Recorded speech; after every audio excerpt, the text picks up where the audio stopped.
Welcome to another edition of the Varsity 4 podcast. He's Sponge Franklin. I'm Justin Barney coming to you like we do every week during the high school football season. We are in that second round of the state playoff. Sponge.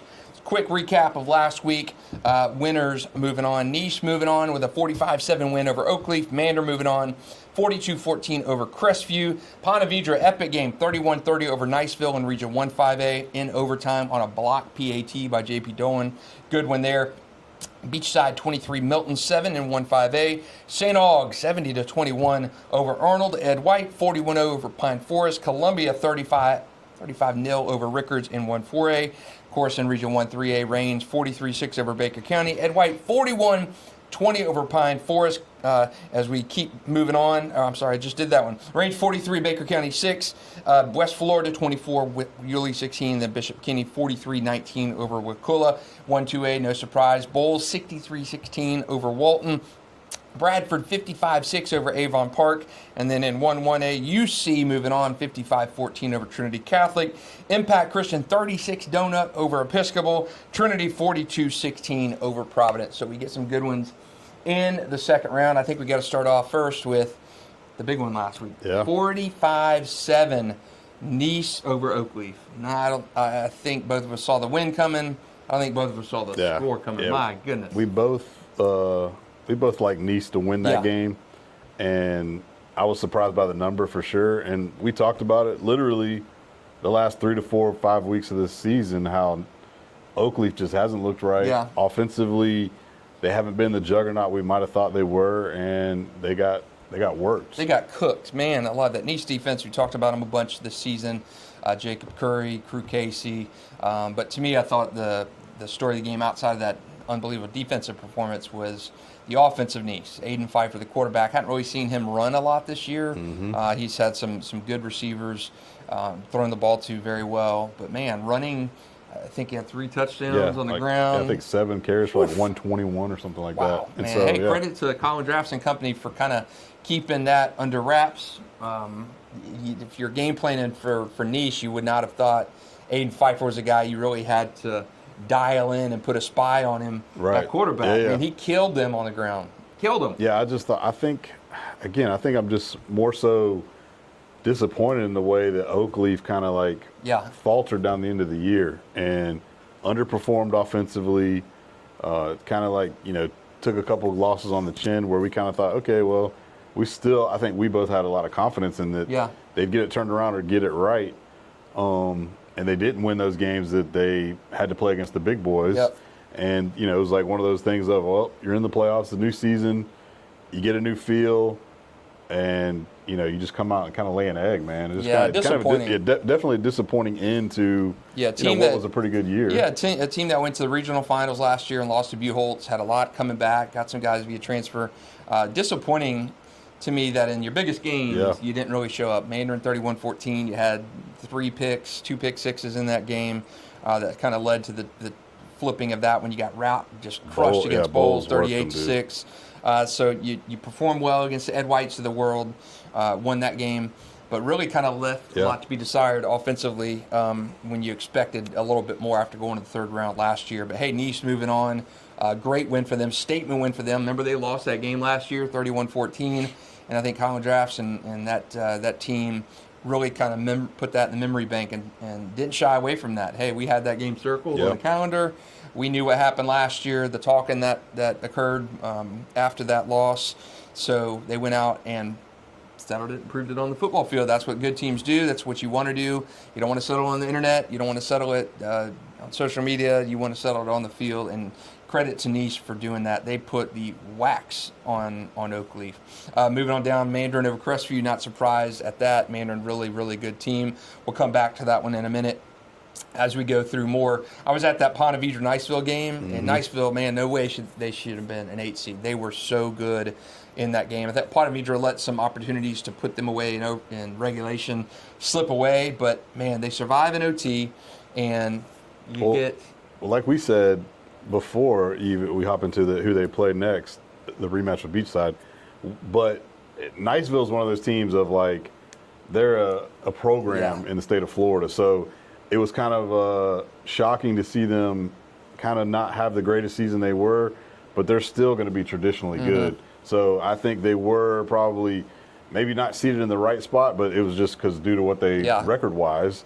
But Niceville is always going to be a tough out no matter what. Yeah, so, they look really good. I was impressed with Niceville. Impressed with Ponte Vedra, too, for muscling up and winning that game. Yeah, because you could have easily lost that game. You could have choked that game away at home on the ropes against the number 8 seed. You should have won this game big, and you're in an OT game with them. But J.P. Dolan blocked PAT to win that.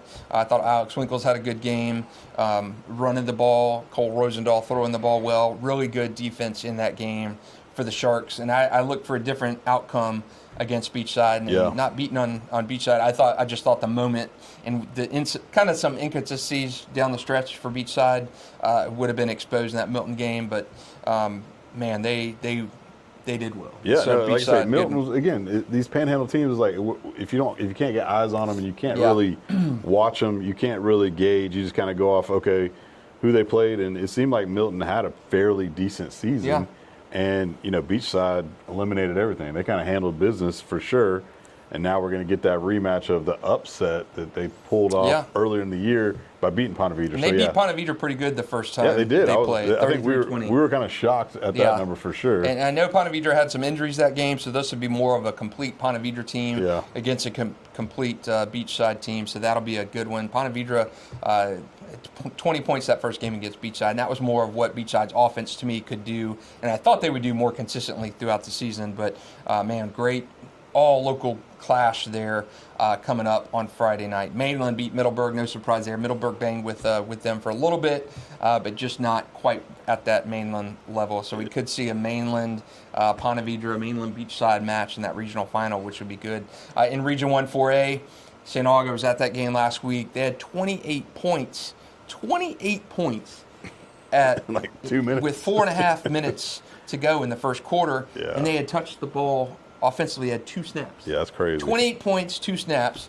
That happens when you do a pick six, a kickoff return for a touchdown, a punt return for a touchdown. Julio Santiago had the punt return, and he actually had the receiving touchdown in that game. So that brings us to that St. Aug White match on Friday night. This is a rematch of a second-round game last year. St. Aug waxed them last year. I think it was 35-14, wasn't really even close. So to me, this is the step-up game for Ed White. Mm-hmm. The games you've lost this year to Merritt Island, which is a strong Merritt Island team, to Oakleaf, which is a good Oakleaf team, can you win against a good opponent? And the 2 opponents over 500 you've got on your win docket this year, Trinity Christian, which was solid, and I can't remember the other team they beat. That was over 500. I'm drawing a blank right now. But Ed White, 537 points in the regular season.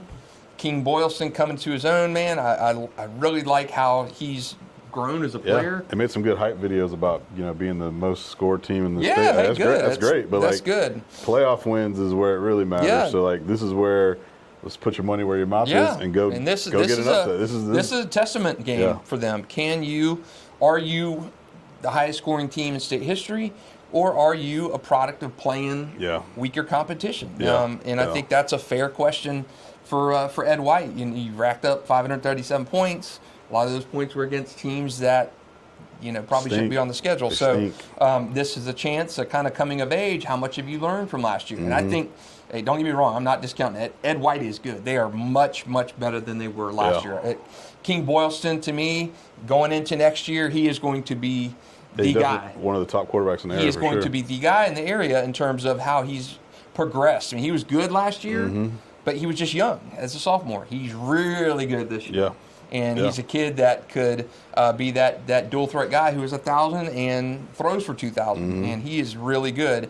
The question is, can you do that in the postseason, with your season on line, against a perennial team in St. Augustine who beat you last year pretty thoroughly and who's in there every single season? So I think this is a test, and I think this is a good test for White because you have the offense, and St. Augustine's got a defense that has shown some chinks in the armor this year. No, for sure. Yeah, I think that Ed White can move the ball and score. We've seen it, like I say, with a lot of the good teams that St. August played. Teams were able to score on them. People are able to move the ball. It's just on the flip side too. St. Augustine is very potent in themselves on offense as well. Special teams, like you just said, and that's where we've seen Ed White be not so hot. Teams scoring a lot of points, giving up a lot of yards. So that's where, if you're going the shootout route, which is, what you think it's going to be, you got to lean towards who's got a little bit better of a defense. And I think St. Aug's got the better defense. So that's where, in the end, I think St. Aug is just too much for Ed White right now. Yeah, I don't know how you can cover Samorian Wingo, Julio Santiago. You got Darrell Preston's got 18 touchdowns this year out of the backfield, being a runner and a pass catcher. Trendell Anderson had the kickoff return for a touchdown last week. So, yeah, St. Aug's got a lot of weapons, and what Ed White has not done well is beat elite teams. The Trinity Christian win was really good in week 1 of the season. But, yeah, you've just not challenged yourself with those upper crust teams that are going to hit you in the mouth, and you've got to race past them. You got to find a way to get past them. The loss to Oakleaf, with what Nice did to Oakleaf, you're like, ooh, man. That's we talked about how Oakleaf was kind of, fading at the end. Like, maybe should have got that win. Yeah. And so, highest scoring regular season in state history for Ed White. I think they are much better than they were last year. But I have questions of, can you bang with a well-coached team who's there time and again, who's got some weapons on offense? Brent James has been fantastic. You've got very capable backfield. Then you got 2 of the best receivers, maybe the best receiving duo in the area, in Julio Santiago and Samorian Wingo. So Samorian Wingo is my number 2 rated player in my top 25. I saw he climbed up to, I think in the Rivals rankings, up to number 22 in the country. So really good season for Samorian. And I think Ed White has got a tough task at hand. Columbia going to Choctawhatchee on Friday night. I don't think they can come back. I think what has bit Columbia in the tail this year is the offense in the big games. I think Choctaw going over and playing them is going to be a little bit too much for them. I think we're going to get Choctaw St. Aug regional final, kind of like we talked about. Region 1 3A, that's the range region to lose. Hey, Godby did BK a solid last week. They upset Bay on the road. So BK now gets to stay at home and play in round 2. And BK has been sneaky solid to me. Sneaky solid. We've said, I think you and I have said, it's going to be BK range in the regional final. I don't think there's any deviation. No. Well, Godby, I don't know. They've been kind of this season not as good as they've been in the past. BK, like you said, sneaky good. I was kind of surprised at Baldwin getting beat. I thought, Baldwin. I didn't know how good Florida High was, but the schedule they played was so much. It was so much better. And it's not like I gave them a shot to win. Or no, that's tonight who they were played. I'm talking about. I've already bumped onto the Bowls region. No, the West Florida. Yulee. It's like that. Reigns is going to dominate everybody, and yes, it's nice that BK, like you said, got a sneaky to get in there to maybe go up against Reigns next week, to where they didn't have to travel to a Bay. So, but again, Reigns is smoking. I think, and Reigns 43-6 over Baker County. This is where it starts to get more and more challenging. I still think they beat West Florida pretty good. I do too. But my question, as it has been all season long, I had a conversation with a coach last week, just kind of the lay of the land conversation, and he said my concern about Reigns is you don't want the first time you really get slugged in the mouth to be in that state semifinal game against a Booker or a Central or a Northwestern. Sarasota Booker is a good team, and they gave Reigns some problems last year. So I think that is going to be Reigns' most challenging thing. West Florida runs the ball really well, got 2 backs with 14 touchdowns apiece, so it plays right into Reigns' strength of the defensive front. Defensive range is just, Reigns' offense is good. TJ Cole's good. He's had a quieter season than he had last year. Last season was through the roof. Reigns' defense is just crazy. They've given up 46 points all year. That's and nuts. In 10 games. 14 of those points were off Madison County kickoff return touchdowns. So you're talking, you've given up 32 points in 10 games. And again, we talk about the schedule a lot. But yeah, you've given up 32 points. Your defense has given up 32 points in 10 games. So I don't think West Florida is going to be a challenge. I don't think a BK or a Godby will be a challenge for Reigns. It's going to be that Booker match in the state semifinals. Final Four. Which was a challenge last year. I agree. And that's where we've circled that, as the indicator going into the playoffs. like they should breeze through this whole like quadrant, and then you got to play a team like a Booker who's capable. I don't know how good that team is per se this season. They've been pretty well so far, and they dominated in their first round game as well. So then it just boils down to you get past that one, and you got to play the Miami team. Yeah. You know, so that's to me, it's not this week or next week for Ains. It's the week after that in that semifinal. Let's just use Class 2A. Yeah. Florida High at Bulls. Florida High played a more difficult schedule to me than Baldwin. I agree, but I was rooting for the Baldwin boys. Yeah, me too. I was hoping Baldwin was going to win. You know, they just kind of got beat, and then I didn't give them any chance, obviously, of stopping Bulls the next week. But you know, you would hope that the local guys would be in over the Tallahassee boys. Yeah, Xander Edwards is, to me, he's cruising towards that Offensive Player of the Year title. 8 carries last week, 4 touchdowns for him, and I think Bowles to me is state championship or bust. Like this year to me. We put out some rat poison for the Bulls. Yeah, we did. They said, you know, I'm sure Matt Toblin and Hoekstra and Manny Wellington don't listen to us. We're not and state, Brown we're over there. We're not state championship D. bound. Brown ain't too happy with us. So what are you guys doing talking about state championship? No, I think Bowles is there. I think they have. They've got the passing game. Those dads were like, "Hey, just keep it." We didn't say it. We said it. I said it. You did. Bowles, and I think Bowles is there. I think they've got the passing game. You know, you've got Weatherly and Luke Tolan. Playing good. You know, let's say Weatherly got hurt. You got Tolan there to back him up. So I do think Bowles has some depth. Weatherly's played well. Tolan has played well in relief. I mean, good Lord, Xander Edwards has been a nightmare. You've got Cam Teetsy and Naeem the Dream out there catching the ball. And I think they're very good on defense, too. Asher's kind of the main guy in the defensive line, but you got Simeon there in the middle and then the secondary. And the secondary's been good. Starks Santana Starks has got quite a few picks. So I think they are really, really good at all levels. In their offensive line, we've covered enough about them. Their offensive line is the area's best, hands down. So I think they roll Florida High, and then you get into that in that final against possibly another Panhandle team or a Walton kind of guy. Right. That area, I think they are. I think they're good. I think Bulls are going to roll through there. And then in Region 2-2A, which is Class 2-2A, Bradford waxed Avon Park last week. You got Berkeley Prep. Berkeley Prep's a good team. That's another team that, you know, like you talk about in Niceville. Yeah. Berkeley Prep out of Tampa, always. They've got 2 state championships the last 5 years. They're always a scrappy bunch. We played them a couple times at Trinity, and they were tough out. They've been pretty good. You know, you got Berkeley Prep and Cocoa too. Yeah, in there, and that's tough, man. So and Cocoa's lurking down there. So Cocoa's in that second round. I think we could get a Cocoa Bradford in that regional final. Yeah, and like I say, don't sleep on this game Friday night. I think this is going to be a tough test, a tougher test for Bradford than we saw it's not last like week. Exactly. It's not. I'm telling you.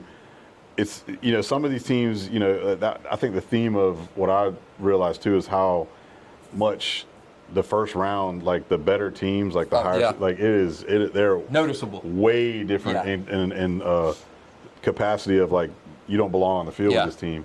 You know, we saw those like 70-point blowouts, like the D-Land over Creekside. Yeah. You know, Miami Northwestern and Central both scored 70. Although in 5A, when you're looking at Niceville, I mean, to me, Niceville, disrespectful that they were an 8 seed. Yeah, they were really good. Totally. And so, like I say, a Berkeley Prep, they're a lot better than some of these other also ran sometimes when you get in that first and second round where you're like, oh, this is a cakewalk. No, you're going to be in a banger. Yeah, so this is going to be a tougher game. I like Bradford, but it's not an easy game by any means. I'm 100% with you. And as we finish up in Region 1-1A, it's kind of what we've talked about all season long. It's there. I think McClay and Trinity, I think Trinity wins that game by 14. And then Impact UC. I like, Impact has done 8-3 season.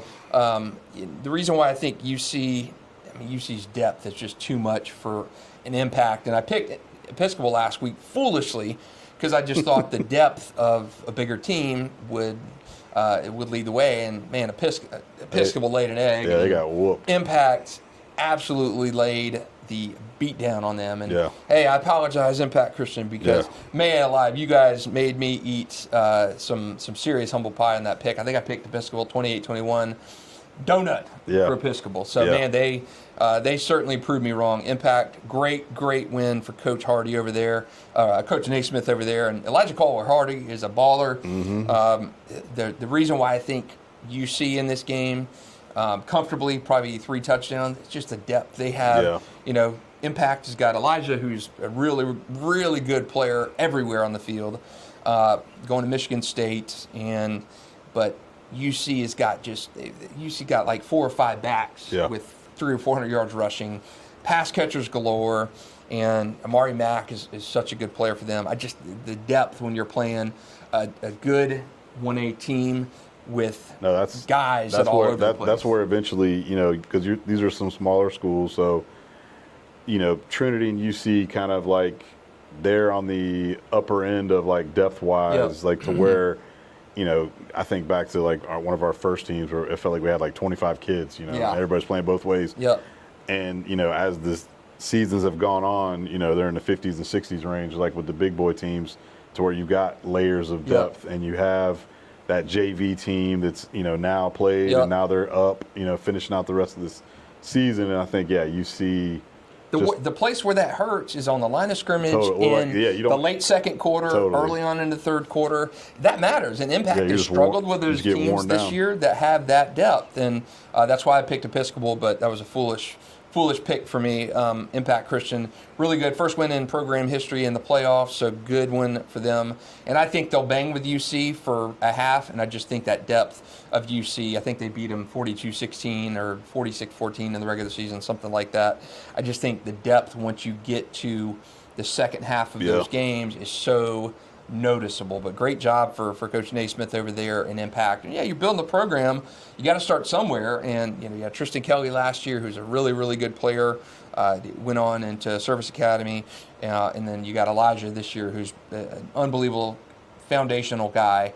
But you need more of those guys, and you need more of those dudes in that system. You know, like you're talking about the Trinities. You got a lot of dudes on those teams with like Tolliver and Holland and those guys. When you have those guys and depth behind them at both sides of the ball, that's when it hurts. When you're talking, a UC versus Impact or a Trinity versus somebody else in the play. You just have that depth that those comparatively, at an Impact or a Providence compared to a UC or Trinity. You got the frontline players and you got the depth piece in those games. So another one you got to talk about. How about West Nassau? Over Fernandina Beach last week in the SSAA semifinals. They're playing against Delray Beach American Heritage in the SSAA championship game. Good for the Warriors, man. Good for the Warriors. Yeah. So you're still banging on, whereas you would have probably gotten slept had you made it to the playoffs or the FIT. You'd have gotten beat pretty easily there. So great one for Gunnar Cox, and the Warriors are playing at the Villages Friday night for the SSAA state championship, and it's a route that I wish more local teams would face, because you got a lot of teams that had no chance to compete in district play, but you had a chance to compete in that SSAA. Knock on the door of the SSA and think about getting in there, because look what it's done for a program like West Nassau and Fernandina Beach. Man, you're playing meaningful football in mid-November. It's fun. And it's fun for I don't know if they can compete with Delray, but man, you're down there on the dance floor. Yeah, for sure. All right, let's go through the picks on Friday night. Yeah, so, we got to circle back up to that. The big boy league, yeah. No scores, but I'm gonna throw them at you. Nice Buchholz, who you like? I like Buchholz. Me too. Me too. I like I said, I talked to Keywan last night, actually, because I was messing with him, because I texted him earlier in the week. I'm like, Oviedo gave you guys a little bit of trouble. Yeah, 49-41. He's like, dude, that team was good. Yeah. He's like, they had a quarterback that could go. They had the blueprint, apparently, to what they were doing on defense, that they gave them fits. But I just think, they played Nice earlier in the year. 27-7, Buchholz. I don't think they're worried and concerned about Pfeiffer on the ground, because that was like obviously a non-factor when they played him. And so now that's kind of like, okay, we'll key in on some of these read option or some of these, design run plays that he's got. But I think just Buchholz overall, they've been a little banged up, Keywan said, with some of their bigger, like their trenches guys. Okay. That's something to watch. I mean, Buchholz handled them in the regular season. That's what I'm saying. I think, I think really Whittemore has been pretty good at quarterback, man. Like they just grow on trees. Williams is really good. Yeah, Justin Williams is good. He's really good. But they just grow on trees, man. Those Whittemore guys, they're just straight. God, how many Whittemores are there? My God, this is the last one. Man, alive. This is the last one. So Andrew Whittemore's apparently just athletic like all those other ones. Yeah. So. Yeah, I think Buchholz is. I'm with you. I think Buchholz wins that game. Yeah. I went to an East Buchholz game, Marcus Stokes junior year, Dom Henry senior year. That was great. And East banged with them for about a period and a half, quarter and a half, and then it was just all Buchholz after that. Beat them pretty handily. I just think Buchholz, you get to the state semifinals 4 straight years out of a really good region, you're doing something right. So I think this is Buchholz region to lose. Mandarin and Pace, who you like? I like the Mustangs because they're at home. We talked about that. But this is going to be a dogfight, man. I think so. I'm with you. Looking at Pace, Pace is, again, we talk about these panhandle teams. This is a team that's got 300-pounders on that offensive line. They got a couple of big-time prospects, a Clemson commit. They've run it for like 3,000 yards. Like, they don't care that you know what they're doing. They're going to run behind those big guys, and it's just, can you stop it? I'm going to take Mandarin too. So I think Mandarin wins because, like we talked about it earlier, I think the biggest thing with Mandarin is the fact that their ground game has really got rolling on that offense. We talked off camera, but Tion Weish at receiver. Yeah, well, that's and then the backs, man. Yeah, Shankwes Foster and Kyrie Wilson have done really well. Everybody knows Bryson, and they're concerned with him for sure. But now you add Weish as another element, as a guy who can get down the field. If you're trying to like double, Bryson, but I think the ground game and like the other thing too is what's flabbergasted me, and we've talked about this even during the season, is like, why are teams punting to Bryson at any point in the game, especially in critical junctures? Yep. Like, why would you even give that guy a chance? I'm with you. I mean, for us, like kick it to him. Yeah, crazy. That's crazy. Let's see a highlight right here. Go ahead. The St. Aug game was an example of that. I mean, he had ripped that big return. What are you doing, man? Set him in position for the winning score. Okay, Beachside PV. I like Ponte Vedra to get him this time around, just because I just think they probably should have got him the first time around and got snuck. Yeah. But Ed White, St. Aug. Dog, man. Give me the dog. Columbia, Choctaw. Choctaw. Yeah. West Florida Reigns. Upset? Not a chance. Not so fast. It's the Marcus Stokes West Florida team coming here to play. Yeah, right. Yeah, they tearing it up, man. Division 1 AA. Yeah, they're tearing it up, man. They're looking good. I'm with you on the Aug and Columbia and Reigns. Godby BK. I'll go Bishop Kenny. Bishop Kenny as well. All right. The high of Florida, the Baby Seminoles at the Dogs. Bowl. Yeah. Yeah. All right. Same. Berkeley Prep Bradford. We'll go Bradford. I'm going to say a closer game, but I'll say Bradford. It's going to be a tight one, but Impact Christian UC. Nice. UC TC collision course. McClay TC. Yeah, TC. Delray American Heritage West Nassau. Just because I know Delray American Heritage, I'll probably roll with those guys. Yeah, I would probably have to go with them as well. But let's go West Nassau. Okay, all right. So regional finals next week. You got Mandarin moving on, PV moving on, Aug moving on, Range moving on, BK, Bowles, Bradford, UC, and Trinity. Yeah. All right. I'm liking it. Yeah. Man, I can't believe it. It's Thanksgiving next week. I know, right? man. We got Black Friday games next week. Man. Next week, man. That's crazy. You want to be practicing on Thanksgiving morning, and you want to be playing on You want to be practicing on Thanksgiving morning and playing on Black Friday. And we're gonna have a few teams that are doing that. Okay, man. Week 2 of the playoffs is coming up, and how about First Academy? We talked about them last week. Their injunction got denied, which it should have been. I saw the First Academy folks on Twitter kind of saying, hey, whatever, give me a break. Yeah, I was very apparent in what I felt about that last week. The court did the right thing. You do the crime, you do the time. Yep. I don't care what you say on social media. You did the crime, did the time. I hate it for the kids. They didn't have anything to do with it. It's the adults. You got what you deserved. Court upheld that.